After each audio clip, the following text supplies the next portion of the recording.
जब मैं अपने शहर के सरकारी अस्पतालों के किनारे से जाता था तो देखता था कि वहां पे सरकारी एम्बुलेंस की बजाय प्राइवेट एम्बुलेंसों का जमावड़ा लगा हुआ है। मुझे कभी कभी लगता था कि इतने लोग एक साथ सामाजिक कैसे हो सकते हैं, लेकिन जब मैंने इस मामले की तफ्तीश की, इसमें इन्वेस्टिगेशन किया, तो पता चला कि राज गहरा है। और ये राज जब आपको भी पता चलेगा तो आपके पैरों से भी शायद जमीन खिसक जाए।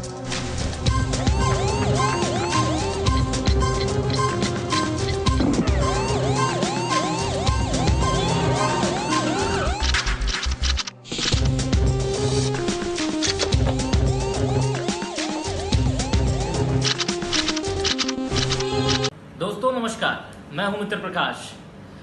दोस्तों कभी न कभी हम लोगों के जीवन में ऐसा समय जरूर आता है कि हमें अस्पताल की आवश्यकता होती है।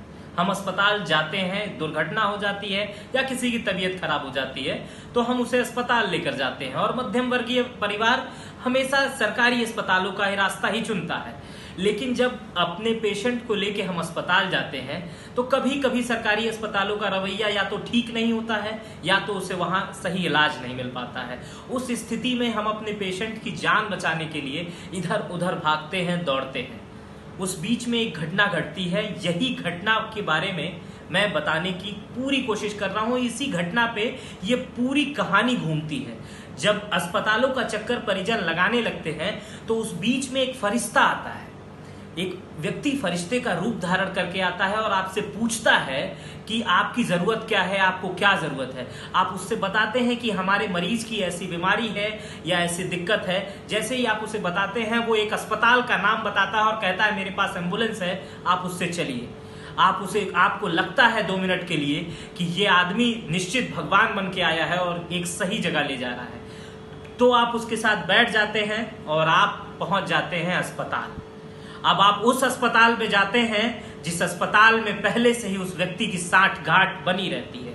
अब उस अस्पताल में आपकी स्थिति देखी जाती है, आपकी औकात देखी जाती है, आपका जेब देखा जाता है और आपके मरीज देखा जाता है कि आपकी मरीज की स्थिति क्या है। अब वहां शुरू होता है धंधा। उस व्यक्ति जो आपको लेके गया है उसे तो कमीशन मिल गया रहता है और जो दूसरा आपका व्यक्ति जो इलाज हो रहा है उस कमीशन की भरपाई भी आपके इलाज होने वाले पैसे से की जाती है।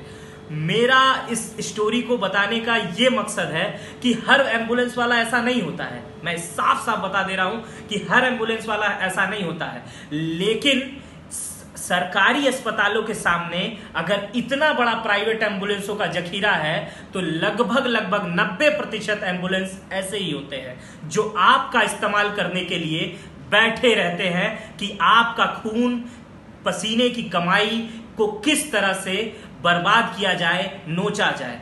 तो बस इस मामले को आप समझिए और ऐसी जगहों पे ऐसे लोगों से बच के रहिए क्योंकि ये लोग बने ही हैं आपका पैसा नोचने के लिए। आप जब भी अस्पताल जाएं तो इतना सतर्क कम से कम रहें कि आपसे मिलने वाला व्यक्ति आपका भगवान नहीं हो सकता है। हो सकता है कि वो बहरूपिया हो जो आपको लूटने के फिराक में आया हो। तो आप कम से कम इस बात का ध्यान रखें। और जो लोग इस बात की दुहाई देने के मुझसे ये कहने वाले हैं कि आप एक एम्बुलेंस रोजगार को बंद करने वाले हैं, तो मैं उनसे साफ साफ कह देता हूं भाइयों, एम्बुलेंस एक रोजगार नहीं सेवा का विषय होता है। सेवा करिए, आइए सेवा के बदले जो छोटा सा मूल्य होता है अपने तेल गाड़ी का वो लीजिए और अपना घर चलाइए।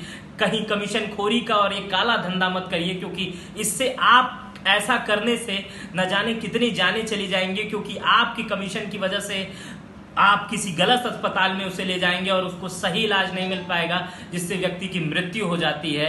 और ऐसा मेरे जानकारी में कई बार हो चुका है।